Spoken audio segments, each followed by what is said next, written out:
Part 2 of The Boat, Part 1 down below. She is still concerned that she will look bad if she is honest enough to say that she is the one who has unilaterally decided to leave and that she is the one who has ruled out any attempts at reconciliation. How can I spout the "we both think it's for the best" bullshit line with any integrity? And how can I then answer the obvious follow-up question, "Won't you give it another try?" when I am willing to do that? Is it just me, or is she more concerned about not looking bad than she is about giving her own children the open, honest answers that they need in order to be able to deal with this as well as they can? Thinks it's all about the blame game. Oh, and for anyone who still thinks that this is about vilification and blame, I more or less had the conversation with my daughter last night, or as far as I could go without actually saying anything definitive.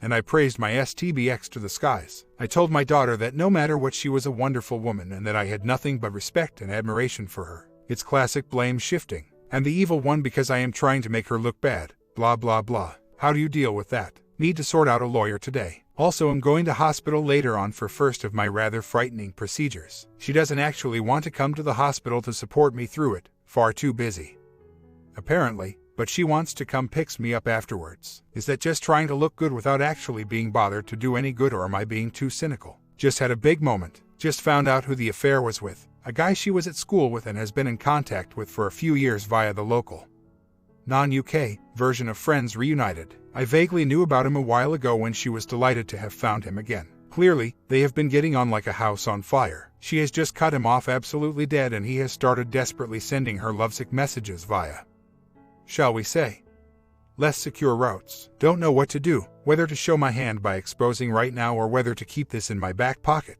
I think the guy has a wife and kids, but I can't trace them immediately. He is not in the UK but in her home country, although she went back home a few weekends ago, just after dropping the D-bomb on me.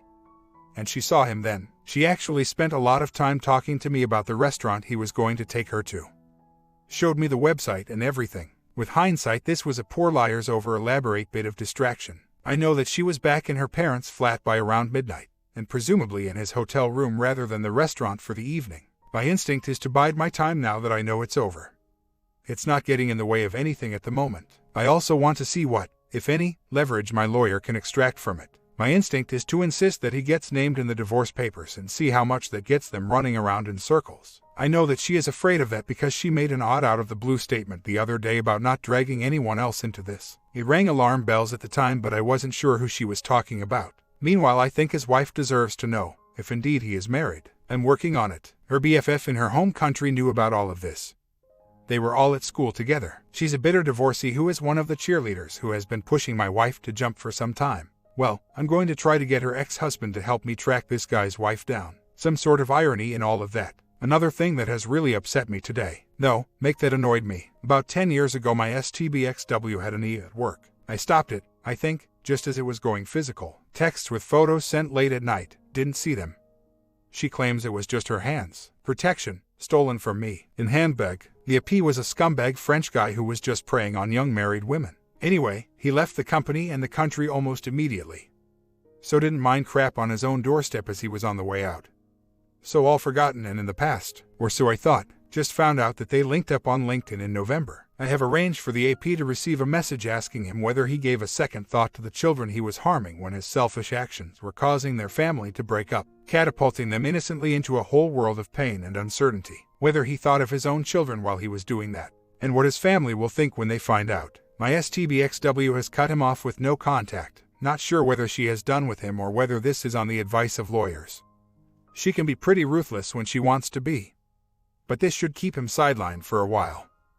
If not permanently. From what I can gather, remember he is a nice family man. 3 kids, so telling him what harm he has done should resonate. I hope the remorse eats him up inside. And, hey, if he is dumb enough to reply begging not to be exposed, so much the better. More evidence. But you know what? She's not an evil person. She's just someone who is damaged and extremely immature emotionally who makes some very unhealthy choices that end up hurting those around her. I can almost hear people wondering why I'm being so soft on her. But here's why. It takes emotional energy to have a bad opinion of someone. You get angry or upset or whatever when you think of them. And you just keep thinking of them. And every time you think of them you have an emotional response to them.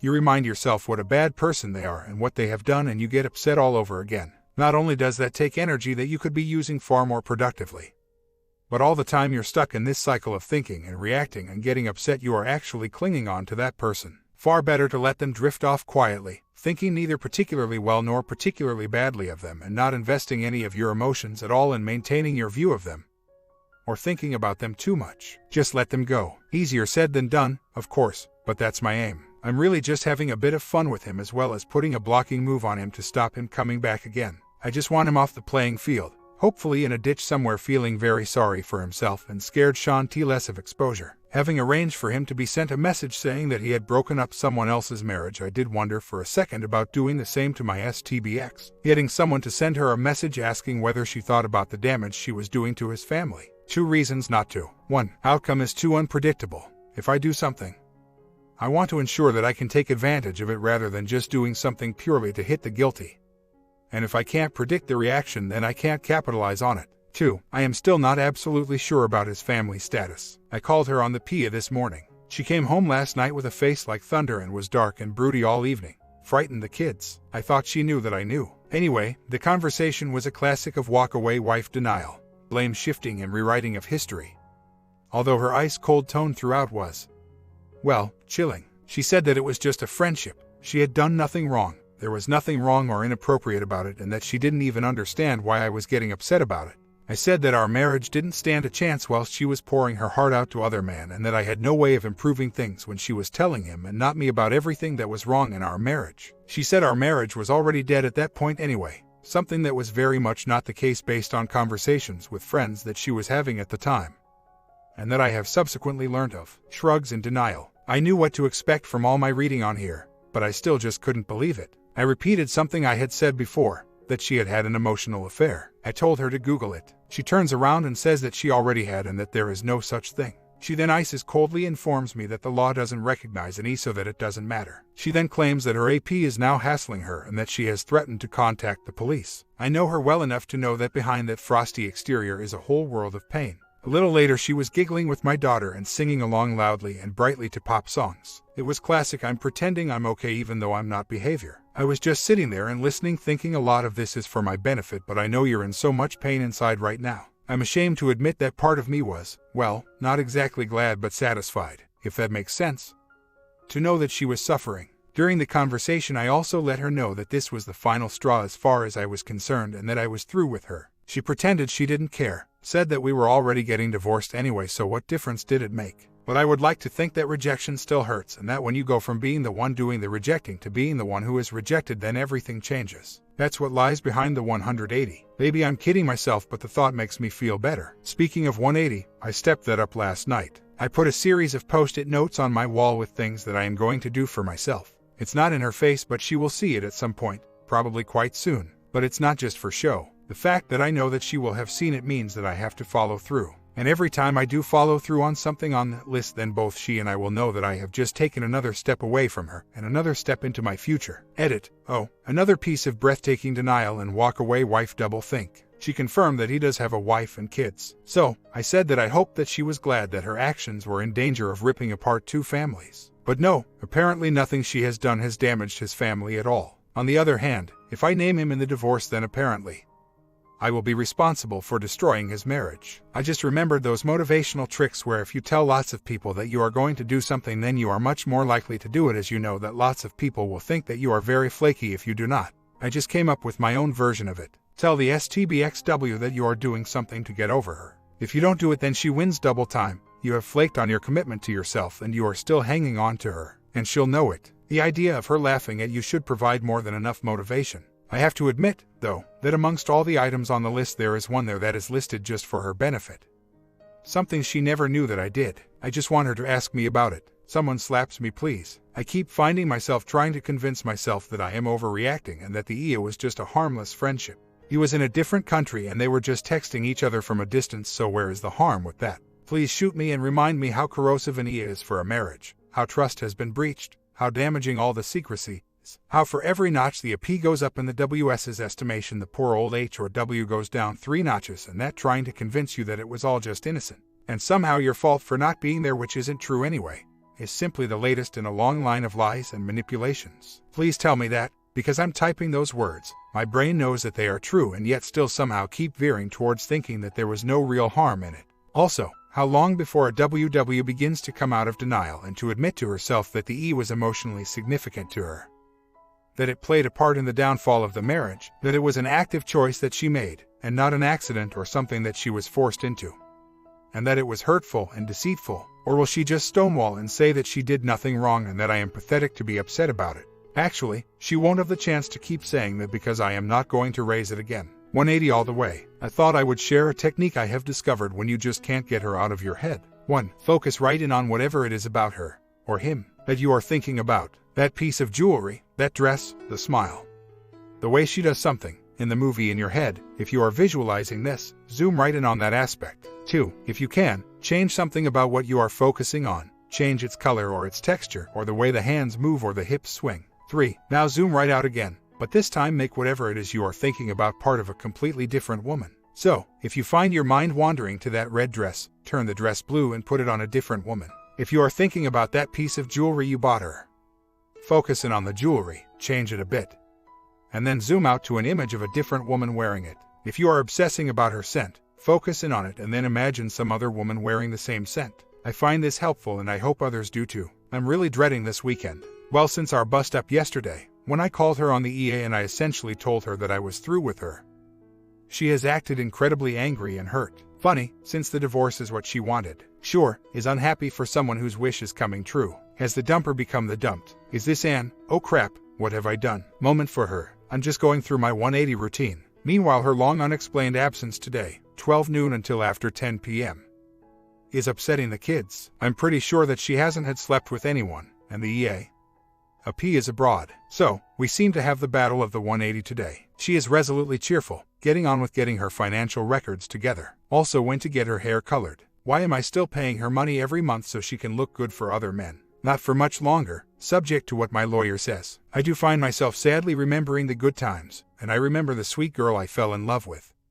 But I think that is part of the mourning process. I was thinking about writing her a note saying that she had been pushing me away from 6 months and that I was now nearly over the horizon. But if she wanted to talk, she really didn't realize that she was pushing me away. She didn't have the strength to say please give me love and attention, so she did things to try to get a reaction out of me. Anyway, realized that chasing her like that would be dumb, particularly so soon. I don't think she really wants a divorce and I don't want one either. I just want there to be an olive branch from somewhere, and I do not think that she is emotionally capable of holding it out. By that I don't mean that she is selfish or a bone tch, but more that she finds it impossible to show that degree of emotional vulnerability. She won't take any notice until she sees me as strong and desirable, and not as a whiner who is chasing her. She's angry and unreasonable tonight. Oh, thank you, my former love. You being a hatchet-faced, miserable old bee really helps me to get over you. Why is she angry and unreasonable? Well, she emailed me mid-afternoon informing me that she was going out on a particular evening. I emailed back asking whether this was her way of asking me whether I would be available then to look after the kids. Cue overreaction, sense of humor failure, and over the top. I've no signed up with a babysitting agency, so going out will never be a problem.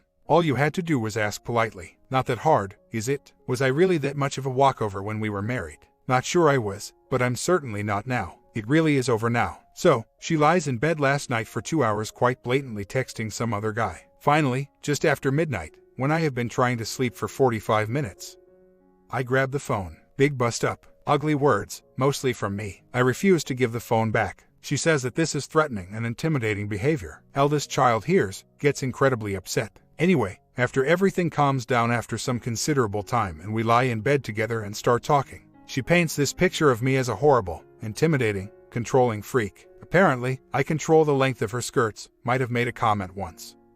And where she goes and who she sees. Isn't it normal that married couples tell each other what they're up to? She says she's willing to take her portion of the blame, but quite clearly the victim chair puts all the blame on me. Oh, and she said that she might have changed her mind if only I had wished her a happy birthday. Now let's get this thing over and done with and move on. I think I'm nearly ready for that. On the face of it, she is pushing for Dia as a P. Full of bravado, not sure if she really means it. She certainly thinks she does. Her lawyer has already asked me to take the blame and admit unreasonable behavior. Nice. I wasn't a perfect husband and bear a large part of the responsibility for things going wrong. I need to come to terms with that, and I have begun to. Funnily enough, I was just beginning to turn things around, and I think I really could have done it if we hadn't run out of runway. Now I'm making those changes for the next relationship. But boy, is she giving me a good kicking now for everything I did wrong. Lawyers appointed. Moving on as best I can. The future is frightening. but it is also an unwritten book. The irony is that my STBXW is the one that says that she wants freedom, but I know that she will crash and burn with it.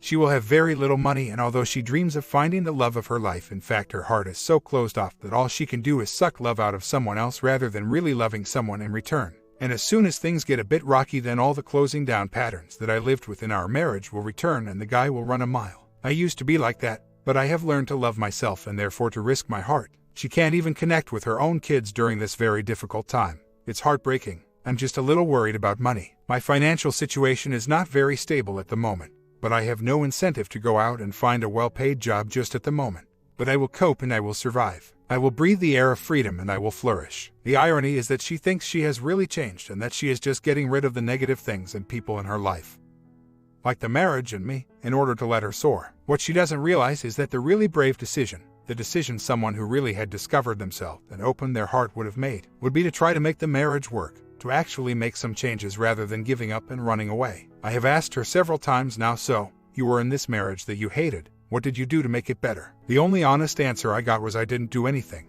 I gave up. I know that I have changed, that I realized what I did wrong in the marriage and take responsibility for it, and that I was fully prepared to rectify it. I was just beginning to, in fact, when she dropped the D-bomb on me. She can only blame shift and tell herself the fairy story that everything will be okay once she is out of this marriage. Mentally, my line in the sand is when the house is sold and the family broken up. That is the point at which it is irreversible. She may realize before that, she may realize after that point, she may never realize. And as you say, although that is my current line in the sand, I may well have moved on by then myself. I hope so. In some ways, the ideal basis for a relationship going forward would be for everyone to walk away and then voluntarily walk back again to start a whole new relationship based on a whole new way of being.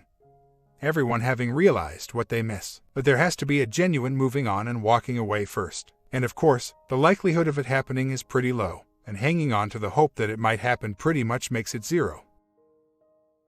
Meanwhile, she says she sees absolutely nothing wrong with her lying in bed with me texting some other guy for 2 hours. If I take what she has said to me at face value, I just have 2 wonderful children and 17 years worth of lies to show. Apparently, she never loved me and I was always a controlling, frightening ogre. She keeps telling me I am out at such and such a time. I keep saying, are you asking me to look after the kids at that time? She explodes each time. She just doesn't get it. It just makes me laugh, though, because clearly, she has to screw up all her courage just to blurt out this one simple thing.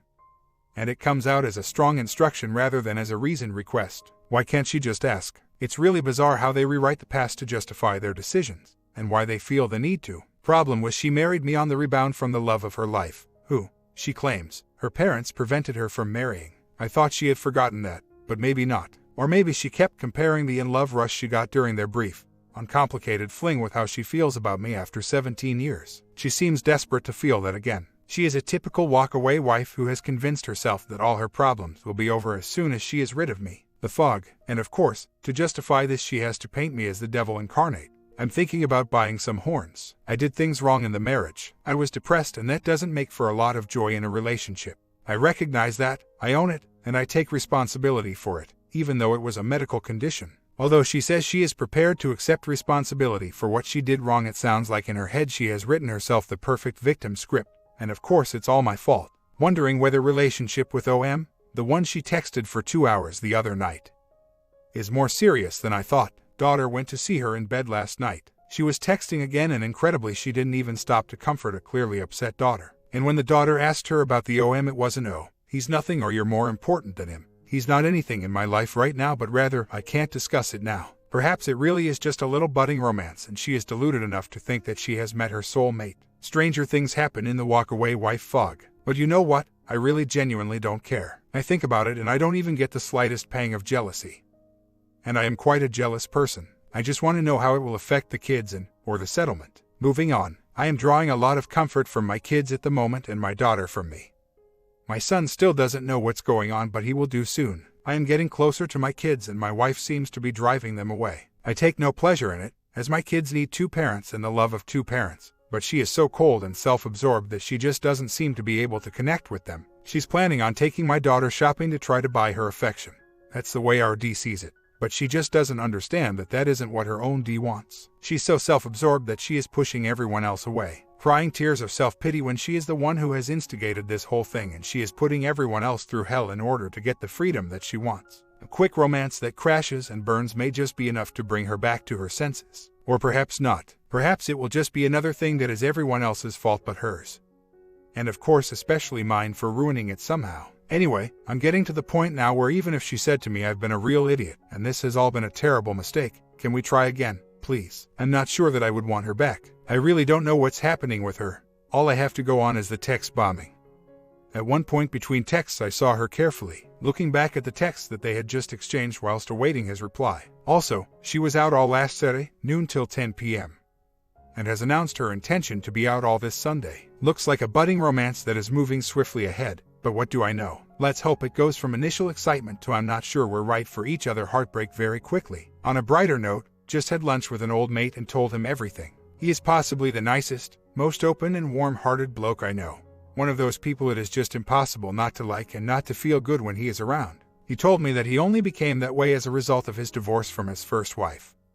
Before that he was emotionally uptight and very military. He had been in the Navy. I just find her behavior unbelievable, in an increasingly detached way. And post about it on here not because I'm fixated on it but because it is so unbelievable. The bottom line is that the worse she behaves the better I feel about myself and the person I am and the easier it is for me to distance myself with fewer regrets. If she were a perfect angel this would be so much harder for me. The amount of time I spend thinking about what she is up to falls every day and I am expending little if any emotional energy on it now. It's a natural tailing off and I think it is part of the process of the relationship dying and me falling out of love with her. As such, I feel that if I just let it fall off of its own accord the relationship will die a quicker and more peaceful death and I will be more at ease with it than if I tried to force all thoughts of her out of my head. My focus really is much more on the kids now, as well as on myself. In update, a hell of a lot has happened since I last posted. She has filed the D papers on Friday. We were all set to sit down and agree the wording but she decided to file with a very hurtful series of statements about all my supposed shortcomings, because my lawyers were 12 minutes late in replying to her lawyers. Why does there need to be a deadline anyway if the two sides are genuinely cooperating? I think that she desperately needs her victim's story to be the official version and she was scared that we would get to the court steps first. Even though we had no such intention. I realize I've been messing up the whole 180 thing. I saw a friend on Thursday night and he told me how angry I seemed. I think that all this time when I have tried to come across as disinterested and moving on with my life, I just looked incredibly angry to her and pushed her away. There were a couple of times when I think she made some very small overtures towards reconciliation when I pushed her away, trying to tough out the 180. Did I screw up and miss my chance? I don't know and I'll never know but it's torturing me. She, on the other hand, is doing a perfect 180 on me, moving on with her life. She's not entirely happy though. Kids are gravitating towards me, basically because I am being open and honest with them and treating them like adults and she is just trying to dictate to them how they should think and feel and not opening up to them at all. Daughter, 15, already knew all about what's going on but we told the son, 13. Very worried about him as he's in complete denial. I have moved out of the marital bedroom and am now sleeping on mattress on son's floor. I originally refused to move out and she slept on mattress on living room floor for a few nights. I know that many here will tell me I made a mistake, but